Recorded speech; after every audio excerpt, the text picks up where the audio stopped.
같이 읽도록 하겠습니다. 세바가 이스라엘 모든 지파 가운데 두루 다녀서 아벨과 벳마가와 베림 온 땅에 이르니 그 무리도 다 모여 그를 따르더라. 이에 그들이 벳마가 아벨로 가서 세바를 애우고 그 성읍을 향한 지역 언덕 위에 토성을 쌓고 요압과 함께한 모든 백성이 성벽을 쳐서 헐고자 하더니 그 성읍에서 지혜로운 여인 한 사람이 외쳐 이르되 들을지어다 들을지어다 청하건대 너희는 요압에게 이르기를 이리로 가까이 오라 내가 네게 말하려 하노라 한다 하라. 요압이 그 여인에게 가까이 가니 여인이 이르되 당신이 요압이니까 하니 대답하되 그러하다 하니라. 여인이 그에게 이르되 여종의 말을 들으소서 하니 대답하되 내가 들으리라 하니라. 여인이 말하여 이르되 옛사람들이 흔히 말하기를 아벨에게 가서 물을 것이라 하고 그 일을 끝내었나이다. 나는 이스라엘에 화평하고 충성된 중 하나이거늘 당신이 이스라엘 가운데 어머니 같은 성을 멸하고자 하시는도다. 어찌하여 당신이 여호와의 기업을 삼키고자 하시나이까 하니 요압이 대답하여 이르되 결단코 그렇지 아니하다. 결단코 그렇지 아니하다. 삼키거나 멸하거나 하려 함이 아니니 그 일이 그러한 것이 아니니라. 에브라임 산지 사람 비그리의 아들 그의 이름을 세바라 하는 자가 손을 들어 왕 다윗을 대적하였나니 너희가 그만 내주면 내가 이 성벽에서 떠나가리라 하니라. 여인이 요압에게 이르되 그의 머리를 성벽에서 당신에게 내어 던지리다 하고 이에 여인이 그의 지혜를 가지고 모든 백성에게 나아가매 그들이 비그리의 아들 세바의 머리를 베어 요압에게 던진지라. 이에 요압이 나팔을 불매 무리가 흩어져 성읍에서 물러나 각기 장막으로 돌아가고 요압은 예루살렘으로 돌아와 왕에게 나아가니라. 아멘. 요즘 만나면 인사가 왜 이렇게 비가 많이 옵니까? 이런 인사를 참 많이 하죠. 오늘도 비가 오고 주일마다 비가 안 와야 되는데 이러면서 일기예보를 보면 또 비가 오고 있습니다. 빅토리아 주에는 좀 심각하다는 보도를 봤죠. 초댕포가 쏟아져서 피해가 극심하다는 이야기를 듣습니다. 대표적인 강인 골번 강이나 캠퍼스 강 이런 강들이 넘쳐나서 수천 채의 집들이 피난을 가야 되고 침수가 되고 도로가 유실되고 여러 가지 어려움이 참으로 많다는 소식을 듣게 됩니다. 어떤 분들은 천년 만에 한 번 오는 이런 피해다 이렇게 말한 분도 들을 수 있습니다. 얼마 전 한국에도 이름도 발음도 이상한 흰남노 맞죠? 흰남노 태풍이 불어가지고 온 전국에 있는 사람들을 긴장 가운데 빠뜨렸던 일이 얼마 전에 있었습니다. 과거 한국에 상륙했던 가장 큰 태풍에 피해했던 1959년도의 사라 그리고 2003년도의 매미 그것보다 더 강할 거다 이렇게 예보가 되는 바람에 굉장히 긴장들을 많이 했던 기억이 납니다. 근데 그 흰남노가 올해 2020년에 해도 11번째 태풍이 됩니다. 그러니까 1년 동안의 태풍이 굉장히 많았다는 것이죠. 아마 지금도 12, 13, 14 태풍이 계속되고 있는 것으로 알고 있습니다. 이런 태풍이나 폭풍이 이런 비바람을 몰고 오고 폭풍을 모는 이 폭풍들이 자연 현상에만 있는 건 아니죠. 우리의 인생에도 폭풍이 있습니다. 태풍이 불어오죠. 개인의 건강을 통하여서 또 가정의 경제적인 어려움을 통하여서 혹은 가족들 가운데 많은 여러 가지 문제들, 여러 가지 영적인 어려움들, 여러 가지 다양한 태풍과 폭풍이 우리에게 불어닥칩니다. 다윗도 자신의 인생에 불어닥친 이런 인생의 폭풍을 온몸으로 겪었습니다. 특별히 아들이 반역하는, 아들이 말 좀 안 듣는 게 아니고 아들이 반역을 해서 왕을 뒤엎어버리는 이런 반역이라는 폭풍을 만났습니다. 이 폭풍 때문에 다윗은 예루살렘에서 도망가야 되죠. 피난길에 들어섰습니다. 그리고 가진 고생과 어려움 가운데 그 고난을 고스란히 경험하게 된 걸 보게 됩니다. 근데 다행이고 또 감사한 것은 하나님께서 다윗을 지키십니다. 그 이유는 하나님께서 다윗을 통해서 하실 일이 있기 때문에 다윗에게 언약을 주셨기 때문에 그 하나님의 언약에 근거하여 하나님은 다윗을 지켜내십니다. 그래서 압살롬의 반역은 실패로 돌아가게 되는 것입니다. 여러분 압살롬이 다윗보다 못해서 실패한 게 아닙니다. 우리가 이미 보았지만 압살롬은 용모면에서도 아주 탁월한 사람이었고, 그리고 4년 동안 아주 치밀하게 이 반란을 계획할 만큼 이 머리도 있는 사람이었습니다. 뿐만 아니라 말을 통해서 이스라엘 온 사람들의 마음을 자기로 돌려놓는 말이나 이래도 설득력이 있는 상당히 호감이 있는 사람이라는 걸 알 수 있고, 그러다 보니까 그에게 아이도벨 같은 아주 뛰어난 참모가 책략가도 그에게 붙어 있는 것을 보게 되는 것입니다. 모든 면을 따지면 다윗에 버금하는, 다윗 못지않은 그런 사람이 압살롬이었습니다. 그런데도 실패했다. 그건 이유는 뭐겠습니까? 하나님의 마음이, 하나님의 손이 다윗에게 계시기 때문에 그렇습니다. 하나님이 개입하신 것이죠. 하나님께 다윗을 통하여서 하나님 일을 계획하고 계시기 때문에 그 다윗이 부족하고 연약하고 실수를 한다 할지라도 하나님 그 다윗을 버리지 아니하시고 그를 보호하시는 것입니다. 그를 살리시는 것이죠. 그를 통하여서 하나님의 약속을 이어가시는 것을 성경은 우리에게 보여주고 있는 것입니다. 결국 하나님께서는 그 다윗을 그냥 두지 아니하시고 가장 적절한 시간에, 적절한 타이밍에 적절한 사람을 보내셔서 그 다윗을 지켜내고 그 모든 반역을 실패로 바꾸시는 것을 우리가 보게 되는 것입니다. 결국 인간이 세운 계획이 승리하는 것이 아니고 하나님께로부터 나오는 계획이 이루어지는 것이다 하는 것을 이 사설 때 우리에게 분명하게 보여주고 있는 것입니다. 그러면 우리가 늘 살펴봐야 되는 게 뭔가 하면, 이 생각이 내게 나오는 생각이냐, 하나님이 주신 생각이냐, 이걸 하려고 살펴봐야 됩니다. 그래서 우리 기도하는 거죠. 그래서 말씀을 읽는 거 아니겠습니까? 이게 진짜 하나님의 뜻인 것인지 아니면 내 안에서 나오는 내 생각인 것인지, 이걸 잘 분별하기 위해서 우리는 날마다 기도하면서 말씀 가운데서 살아갈 이유가 거기에 있는 것입니다. 왜냐하면 우리는 너무 이기적이기 때문에, 모든 게 내 쪽으로 팔이 안 옳고 있기 때문에 항상 내 쪽에 생각하고 내 쪽으로 결정하려는 경향들이 있기 때문에 정말 객관적으로 하나님 말씀이 원하시니 무엇인지를 살피는 노력이 없으면 그냥 흘러가는 강물에 들어가듯이 그냥 세상을 향해서 갈 수밖에 없는 것이 우리들의 모습이기 때문에 그런 것입니다. 여러분, 비록 압살롬이 죽음으로 이 반란은 제압되긴 했지만 이스라엘이 하나로 똘똘 뭉치는 데서는 아직도 시간이 필요했습니다. 어려움이 여전히 있었던 것입니다. 더구나 어떤 어려움이 생기는가 하면, 이제 압살롬이 반역이 실패했으니까 피난 갔던 다윗이 다시 예루살렘 돌아오는 과정이 필요했던 것이죠. 이 일을 하는 데 있어서도 문제가 일어났습니다. 이스라엘 사람들과 유대 사람들이 서로 이스라엘 왕 다윗이 귀환한 일에 주도권을 잡기 위해서 서로 다툼이 일어난 것입니다. 여러분, 압살롬이 죽은 다음에 다윗이 돌아오는 이 일에서 가장 앞장섰던 사람들은 이스라엘 사람들입니다. 왜 그렇게 앞장섰는가 하면, 발빠르게 움직이는가 하면, 이 사람들이 다윗을 버렸거든요. 그리고 압살롬을 따랐습니다. 근데 압살롬이 죽고 나니까 자칫하면 다윗에게 자신들이 호통을 받을 것 같고 큰 어떤 벌을 받을지도 모른다는 이런 불안감이 생기기 때문에 그 다윗이 돌아온 일에 이 사람이 가장 앞장서서 우리가 당신을 환영합니다, 우리를 용서해 주십시오, 이런 마음을 갖고 다윗이 귀환한 일에 이들이 앞장섰던 것입니다.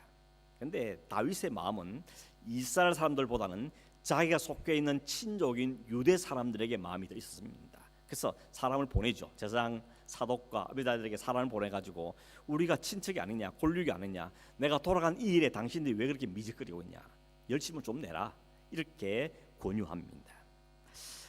다윗이 그의 부탁을 듣고 유대 지파들이 다 한 마음이 한되어서 다윗이 요단강을 건너서 이스라엘로 돌아온 일에 유다 지파가 힘을 쓰게 되는 것입니다. 그런데 다윗 왕이 유다 지파에 둘러싸여서 요단강을 건너온 것을 지켜본 이스라엘 사람들이 다윗한테 와서 항의를 하는 것이죠. 컴플레인을 하는 겁니다. 뭐라고 했는가 하면, 유다 사람들이 어찌 왕을 도둑질하여서 그들이 왕을 요단강을 건너가는 독차게 하십니까? 이렇게 이야기합니다. 이 말 무슨 뜻입니까? 유다 지파들이 자신들과 의논도 하지 않고 자기 독단적으로 하는 것은 마치 왕을 우리한테 도둑질해 간 겁니다, 이렇게 지금 표현을 하고 있다는 것입니다. 그랬더니 유다 지파도 지지 않죠. 뭐라고 말하는가 하면, 무슨 소리냐, 왕은 우리와 같은 친족이다, 그럼 우리가 이 일에 열심을 내는 건 너무 당연한 거 아니겠냐, 그렇다고 우리가 다윗한테 뭐 특별한 혜택을 받은 것도 아니고 우리는 특별한 다른 것을 우리에게 선물로 주는 것도 아니라고 이야기하면서 양쪽 세력이 팽팽하게 맞서게 된 것입니다. 유다 사람들은 자신들이 다윗의 종친이라는 것을 내세우고 이스라엘 사람은 뭔 소리냐, 우리는 10지파다, 니네는 2지파지만 우리는 10개나 된 지파인데 수도 우리가 훨씬 많지 않냐, 이러므로 2지파가 분쟁이 생겨지게 된 것입니다. 우리가 객관적으로 제3자 입장을 보면 이건 참 웃긴 짓이죠. 다윗이 압살롬에게 도망갈 때는 방관하고 있다가, 그리고 압살롬의 편에 섰던 사람들이 이제는 언제 그런 듯이 우리가 더 다윗과 가까워, 아니야 우리가 더 가까워, 그러면서 다윗에게 자기 더 가깝다는 것을 경쟁적으로 다투고 있다는 것입니다. 전세가 바뀌었으니까 이제 힘을 잃었을 때의 다윗과 힘을 다시 되찾을 때의 다윗을 대하는 태도가 완전히 다르다는 것입니다. 이게 세상살이죠. 세상의 모습은 옛날이나 지금이나 한국이나 호주나 어디든 가도 마찬가지 일들이 벌어지고 있다는 것입니다. 힘이 있는 곳에 사람들이 모입니다. 그리고 사람들이 밀리면 끝장이라고 생각하기 때문에 안 밀리려고 더 악을 내고 있습니다. 어떻게 해서든지 힘을 가지려고 그러고, 힘을 가지기 위해서는 경쟁적으로 살아가는 것이 오늘 세상의 모습인데, 오늘 성경도 고스란히 그 모습을 우리에게 보여주고 있는 것입니다. 이렇게 혼란스럽고 다툼과 분쟁 이 틈을 타서 누가 등장하는가 하면 세바라는 사람이 등장하는 것입니다. 1절에 보면 그 사람은 베냐민 지파 사람이고 불량배다, 이렇게 소개를 하고 있습니다. 이런 불량배란 말은 뜻이 뭔가 하면 여러 번역성에 보면 여러 가지로 번역하는데, 가치가 없다, 혹은 쓸모가 없다, 혹은 말썽만 일으킨다, 못됐다, 이런 단어로 사용되고 있습니다. 트러블 메이커다, 이런 식으로 다양하게 번역을 하는 걸 볼 수가 있습니다. 그 사람이 베냐민 지파다 이렇게 이야기하고 있는데, 이 베냐민 지파가 누군가 하면 사울 왕이 베냐민 지파입니다. 그래서 베냐민 지파는 우리 지파에서 왕이 나왔다는 굉장한 프라이드를 갖고 있는 사람들이 있는데, 이제 그 왕위가 유다 지파인 다윗에게 넘어간 것 때문에 이 유다 지파 사람들을 좋게 보지 않는 것입니다. 그래서 사울이 죽은 다음에 다윗이 왕이 될 때 우리 인정 못한다.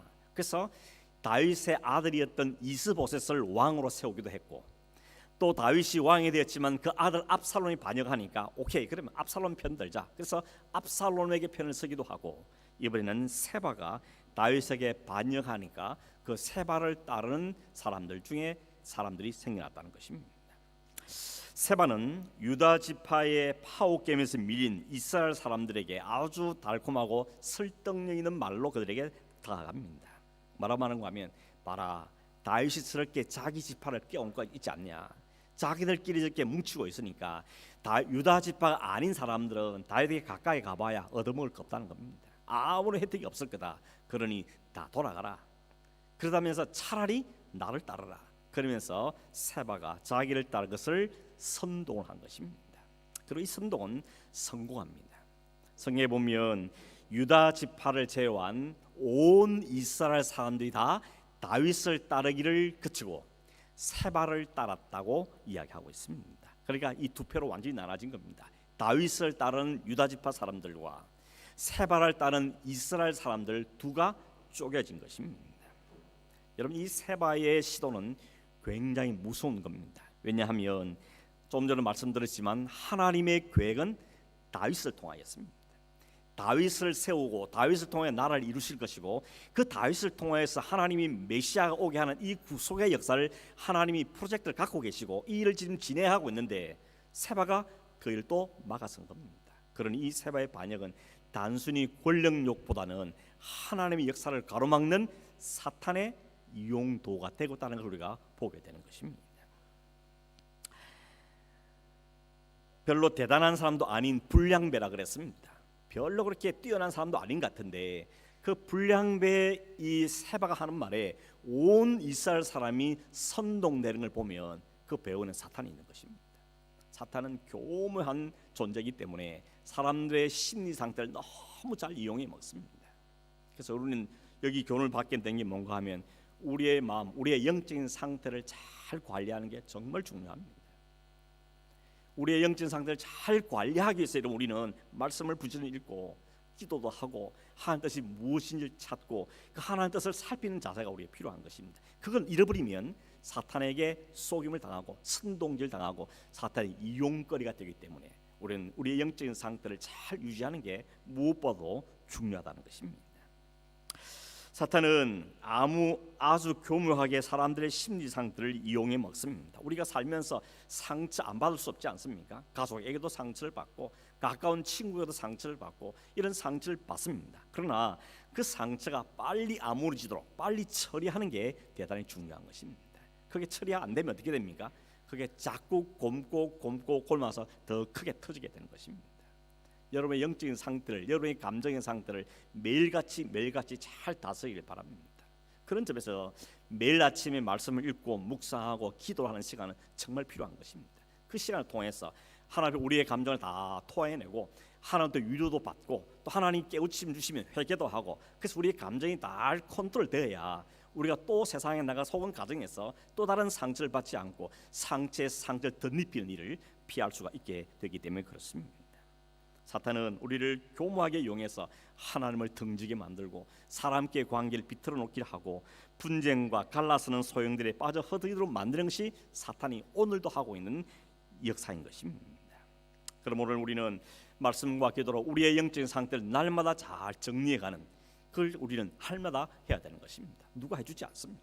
어느 대신할 수 없는 겁니다. 내가 하나님 앞에서 정직하게 말씀과 기도라는 도구를 통해서 우리의 영적인 상태를 확인하고 그 마음의 평안을 유지하도록 힘쓰는 것이 바로 우리가 해야 될 일인 것입니다. 그렇게 하면 누가 돕습니까? 성령께서 우리를 도우셔서 깨달음도 주시고 감정을 컨트롤해 주시고 또 하나님 앞에 우리 자신을 보게 하셔서 기꺼이 순종하며 또 회개하며 나아갈 수 있도록 우리를 도와주시는 것입니다. 바라기는 여러분의 감정과 또 여러 가지 이런 일들 때문에 사탄의 유혹거리 되지 않길 간절히 바랍니다. 말씀에 잘 써서 사탄이 와도 물러가라고 소리칠 수 있는 담대한 우리의 삶이 되길 바랍니다. 이 세바의 반란 소식을 다윗이 들었습니다. 그리고 이번에는 굉장히 재빨리 대처를 합니다. 압살롬이 반응했을 때는 아들이었기 때문인지 모르지만 좀 미적거렸습니다. 그래서 더 큰 어려움을 겪었죠. 피난 가야 되고 도망가야 되고 또 압살롬이 죽고 여러 가지 어려움을 겪었습니다. 그런데 이번에는 세바의 반역에 대해서 아주 재빠르게 대처를 합니다. 우선 그가 뭘 했는가 하면 아마사를 군사령으로 임명을 합니다. 그리고 3일 줄 테니까 3일 내에 군대를 모집한 다음에 그 군대를 가지고 세바를 쫓아가라, 그리고 진압을 하라라고 명령을 주었습니다. 3일이 지났는데 일이 잘 진척이 안 됩니다. 그러니까 다윗이 아비새를 불러다가 네가 대신해라, 네가 지금 군대를 모아서 이 세바를 진압하라고 명령을 내렸던 것입니다. 여러분, 왜 아마사를 세웠을까요? 아마사는 어떤 사람입니까? 압살롬이 다윗을 반역했을 때 이 압살롬이 그 당시 다윗의 군사령 같은 요압 대신에 군사를 세웠던 사람이 아마사였습니다. 그러니까 아마사는 전직 반란군의 군사령관이었던 겁니다. 그러니 어떻게 그런 사람이 다윗 군대의 군사령이 될 수가 있습니까? 말이 안 되는 이야기지 않습니까? 아마도 그런 이유 때문에 유다 사람이 잘 협조를 하지 않았으니 않겠는가 이런 생각을 해보게 됩니다. 3일 만에 군대를 모으려고 그랬는데 당신이 누군데 우리가 협조하냐? 당신이 다윗의 반란군의 군사령관이었는 당신은 우리가 어떻게 뭘 협조하겠냐? 아마 이런 분위기가 아니겠는가 하는 생각을 해보게 되었습니다. 이런 다윗이 왜 군사령관인 요압을 제쳐두고 아마사를 임명했을까? 아마도 다윗은 요압이 굉장히 부담스럽던 것입니다. 다윗에게 요압은 굉장히 도움이 되는 사람이긴 했지만 한편으로는 요압이 갖고 있는 그 야심과 그 안에 있는 중심을 다윗이 눈치챘기 때문에 요압에 대해서 늘 부담스러운 마음을 가지고 있었습니다. 요압은 사실 다윗이 사울에게 쫓겨 다닐 때부터 옆에 함께 있었습니다.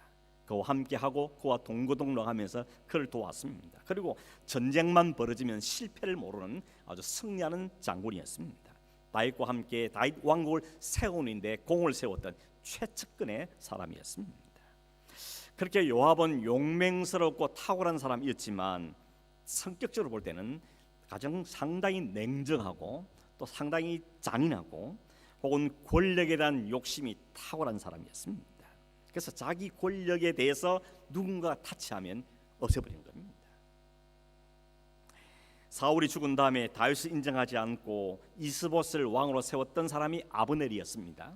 근데 아브넬과 이세벨 사이가 문제가 생겨서 아브넬이 마음을 돌이킵니다. 그래서 그를 죽여버린 것입니다.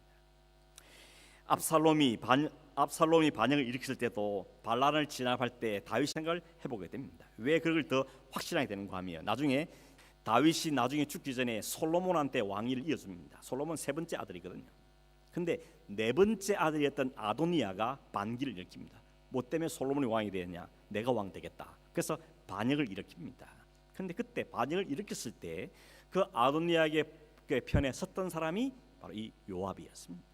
이제 다윗은 늙고 힘이 없습니다. 그러니 자기가 보기에는 저 사람과 함께하는 게 힘이 되어 싶으니까 그 사람에게 붙어버렸던 것입니다. 그래서 다윗은 평생 이 요압을 어떻게 하지 못했습니다. 그런데 사실은 나중에 죽기 전에 솔로몬한테 유언을 하면서 뭐라 그러는지 아십니까? 얘야, 요압을 가까이 하지 마라. 요압을 편히 죽도록 내버려두지 마라. 그렇게 유언을 하고 간 겁니다. 왜 다윗은 평생 그 요압을 어쩔 수 없었는가 하면 그에게 중요한 약점이 그에게 있기 때문에 그렇습니다. 우리가 잘 아는 것처럼 다윗이 최고의 약점이 뭡니까? 밧세바를 빼앗고 그 밧세바를 빼앗은 걸 은폐하기 위해서 그 남편 우리아를 전쟁 때 보내서 죽인 거죠. 물론 직접 죽이진 않았지만 그를 전쟁 때 우리아를 제일 앞에 세운 다음에 네 뒤로 살짝 빠져라. 아무도 모르는 이 은밀한 이 비밀스러운 이 일을 다윗뿐만 아니라 요압이 알고 있는 겁니다. 그러니까 이 다윗의 약점을 딱 붙잡고 있다는 것이죠. 그러니까 다윗이 그 요압을 함부로 하기가 어려웠던 것입니다. 다윗 생각대로 되질 않은 겁니다. 그래서 아마사를 대신해서 아비새를 군사로 임명합니다. 근데 여러분 요압이 아니고 아비새라는 겁니다. 아비새와 요압은 형제지간이죠. 요압이 형님입니다.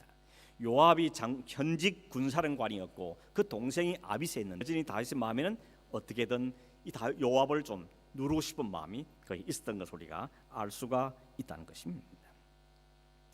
아무튼 세바의 반역을 진압하기 위해서 요압이 이 동생이 가는 곳에 함께 길을 갑니다. 그리고 중간에 누굴 만난가 하면 아마사를 만납니다. 과거 이스라엘 백성들은 남자들끼리도 만나면 서로 포옹을 하고 서로 이 뺨을 맞춰 입맞춤을 하죠. 근데 수염이 있으니까 수염이 걸거치니까 수염을 이렇게 살짝 좀 밀어내고 뺨에다가 이렇게 입맞춤을 했다 그럽니다. 그래서 오늘 성경에 보면 수염을 오른손으로 쏙 잡고 왼손으로 찔러 죽인 것입니다. 요압이 아마사를 그렇게 죽여버린 것입니다. 사촌지간입니다. 처음에 아마사도 혹시 요압에 대해서 불안한 마음이 있긴 했지만 성경을 맞았는데 알고 보니까 숨겨둔 칼이 또 있었던 것이죠. 그 칼로 아마사를 죽여버린 것입니다. 자기의 청년 이렇게 철저하게 제거해버리는 이 요압을 또 우리가 보게 되는 것이죠. 아무튼 이 이후에 요압과 아비스가 이 세바를 쫓아서 어디 가는가 하면 아벨성까지 가게 됩니다. 왜냐하면 이 세바가 아벨성에 숨어버렸습니다. 아벨성은 그 당시 이스라엘 지도를 보면 제일 북쪽에 있는 단에 가까이 있는 성인데 그 성도 상당히 요셉 같은 성이었답니다. 아무도 쉽게 접근할 수 없는 성이라는 것이죠. 요압과 이 여인의 대화의 주도권이 누구에게 있습니까? 여인에게 있습니다. 그걸 쌓아서 성인 삶이 얼마나 귀중한 사람들이고 이 성이 이 이스라엘에 차지하는 위치가 뭔지 알고 왔냐는 겁니다. 이건 여호와의 기업이라는 겁니다. 하나님께서 어머니 같은 성으로 허락하신 성이라고 이야기하고 있는 것입니다. 요압이 그 이야기를 듣고는 정신이 번쩍 들어갔습니다. 그래서 그 아주 당황해하면서 여인한테 이야기하죠. 절대 그렇지 않다고. 우리가 이 성을 박살내고 부수되고 온 게 아니라고. 우리는 단지 너희 성에 숨어든 그 세바 한 사람 때문에 온 것이다라고 사실을 이야기하는 것입니다. 그러면서 그 세바만 우리에게 넘겨주면 우리가 성을 고스란히 떠나겠다고 이야기하는 겁니다. 그래서 이 여인과 이 요압 사이에 이게 약속이 이루어지고 결국 이 여인은 성으로 가서 온 백성들 우리가 주목해 볼 것은 뭔가 하면 이 이야기에 두 사람이 등장한다는 겁니다. 한 사람은 최고의 용맹한 장군이고 권력에 붙잡혀 있고 잔인하고 칼로 모든 걸 해결하는 그런 요압이고 그런 게 아니라는 겁니다. 인간의 욕망과 야심으로 되는 게 아니라는 겁니다. 하나님의 은혜가 거기 있어야 문제가 해결돼서를 이야기해주고 있다는 것입니다. 요압은 그 성이 여호와의 기업이라는 것 보지를 못한 것 같습니다. 그 성이 어떤 성인지 가치를 알지 못한 겁니다. 그저 그의 눈에는 세바를 죽여서 반란을 진압하고 진압해서 다윗한테 나 아직 살아있다, 나 아직 안 죽었다는 것을 드러내고, 그래서 자기가 잃어버렸던 그 군사령의 지휘관을 다시 차지하기 위한 목적에 사로잡혀 있는 겁니다. 실제로 읽지 않았지만 23절에 보면 요압이 이 일 후에 다시 다윗의 온 군대의 사령관으로 복귀를 하는 것입니다. 자기 뜻을 이루었다고 볼 수 있는 것입니다. 그러나 이 한 여인의 지혜의 말이 요압의 분노를, 수단과 방법을 동원해 상대를 죽이고 계책을 세우고 머리를 굴리고 온갖 방법을 동원해서 살아가는 남자들의 이야기, 남자뿐만이 아니죠, 세상 이야기를 보여주고 있는 것입니다. 뭘 말하는 것 같습니까? 지혜의 소중함을 이야기하기도 하겠죠. 그러나 그 지혜는 그 여인에게 나온 지혜가 아니죠. 하나님께서 하나님의 계획을 이루시기 위해서 하늘로 부어주신 지혜. 세상은 힘을 가지는 게 승리라 생각하고 힘이 있는 것이 이기는 방법을 생각할지 모르지만 그게 아니라고, 십자가를 지는 게 방법, 그게 하나님의 지혜인 것을 우리에게 말씀해주고 있는 것입니다. 십자가는 아무도 지뢰하지 않습니다. 십자가를 지는 건 좋아하지 않습니다. 우리가 말로는 십자가를 부르고 십자가를 외치고 하지만 그 성을 살리는 그 지혜로운 여인은 결국 뭘 우리에게 보여주겠습니까? 우리를 심판의 칼로부터, 복수의 칼로부터, 그로부터 지켜내고 보호하시는 예수 그리스도의 온전한 지혜자이심을 우리에게 드러내 보여주고 있는 것입니다. 하나님은 그 세 발을 잘라내서 제거해서 그를 제거내므로 그 성을 보호하셨습니다. 하나님의 절대적인 공의가 거기에 발휘된 것입니다. 뿐만 아니라 그 여인의 섬김과 사랑을 통해서 그 성이 안전하게 보호하도록, 보호를 받도록 그를 지켜내 주셨던 것입니다. 오늘도 하나님은 그렇게 일하실 줄 믿습니다.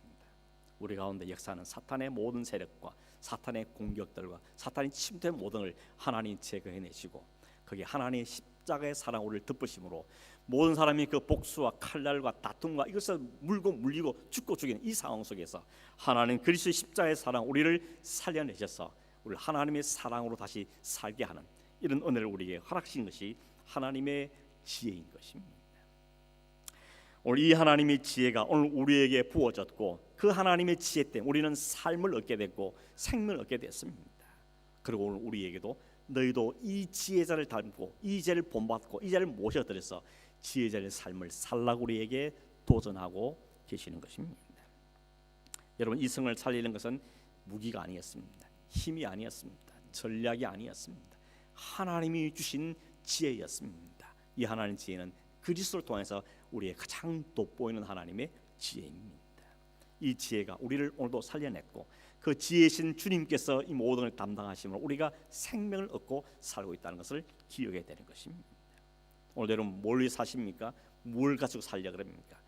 너무 머리를 굴리지 마시고 너무 힘을 놓고 살려고 하지 마시고 뭘 가지려고 너무 악착하게 애쓰지 마시고 하나님의 지혜를 깨닫기 위해서 기도하고 지혜의 주인이시고 지혜로우신 그 예수님을 우리가 온전히 모셔드리고 그 주님이 우리의 구원자심을 받아들일 뿐만 아니라 그 주님을 잘 바라보고 주님이 기뻐하신 곳에, 주님이 있는 곳에 나도 함께 있고 주님이 하신 일에 나도 함께 참여하는 그 믿음의 삶을 살기로 결단하고 결심하고 그렇게 자신을 드러질 때 우리는 이 한 여인이 성을 살려갔던 일같이 우리 한 사람을 통해서 가정을 살려내고 우리 공동체를 살려내고 여러분 속한 곳을 살려내는 일들에 우리를 사용할 줄로 믿습니다. 주님이 그렇게 먼저 하실 뿐만 아니라 오늘 우리의 그 일을 우리를 참여시키고 계시는 것입니다. 바라기는 여러분 우리 모두가 하나님의 참 지혜를 잘 이해하고 깨닫고 하나님 하신 일 때문에 감사하고 찬송하며 우리의 지혜로우신 그 주님을 온전히 받아들이고 그 주님과 함께 이기는 것을 잘 걸어가므로 우리를 통해서 또 다른 놀라운 하나님의 구원의 역사들이 일어나기를 소망하는 조아름 되기를 주의 이름으로 축원합니다. 기도하겠습니다. 고맙고 자비하신 하나님 아버지 감사합니다. 다툼과 분쟁과 힘겨루기와 복수와 칼날이 난무하는 이 세상 속에 하나님께서 아들을 친히 보내주셔서 이 모든 것들 위해 그리스도의 피로 덮으시며 우리를 살려내시고 하나님의 성을 온전히 보호하시고 우리를 하나님 백성되게 하신 사실을 오늘 이 사건을 통해 다시 한번 보게 하신 것을 감사를 드리며 그 은혜를 누리게 된 것을 하나님께 감사함을 드립니다.